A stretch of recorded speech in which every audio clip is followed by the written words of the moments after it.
નમસ્કાર મિત્રો, અત્યારે હાલ ખૂબ જ ભયાનક બસ અકસ્માતના સમાચાર સામે આવી રહ્યા છે। તો મિત્રો, ઓછામાં ઓછા 21 લોકોના મોત અને 34 ઘાયલ થયા છે।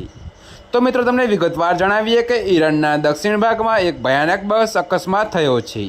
અહીં એક બસ પલટી જવાથી ઓછામાં ઓછા 21 લોકોના મોત થયા છે। તો મિત્રો, રાજ્ય મીડિયાએ શનિવારે આ સમાચાર જાહેર કર્યા। તો ફાર્સ પ્રાંતના કટોકટી સંગઠનના વડા મસૂદ આબેદે જણાવ્યું હતું કે પ્રાંતીય રાજધાની શિરાજની દક્ષિણમાં થયેલા આ અકસ્માતમાં 34 અન્ય લોકો ઘાયલ થયા છે। તો મિત્રો, આબેદે કહ્યું કે બચાવ કામગીરી ચાલુ છે।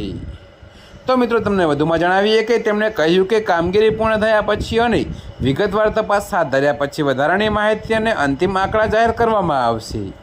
જો કે મિત્રો, અધિકારીએ જણાવ્યું હતું કે ઘટના સવારે 11:05 વાગે બની હતી અને બચાવ ટીમો તાત્કાલિક ઘટના સ્થળે પહોંચી ગઈ હતી। તો મિત્રો, તેમણે કહ્યું કે ઘટનાના કારણની તપાસ કરવામાં આવી રહી છે। તો મિત્રો, અત્યારે હાલ માટે આટલું જ। મળીશું નવી અપડેટ સાથે। અને જો તમને અમારા વિડીયો પસંદ આવતા હોય તો વિડીયોને લાઇક, કોમેન્ટ, શેર અને અમારી ચેનલને સબસ્ક્રાઈબ કરવાનું ભૂલતા નહીં મિત્રો।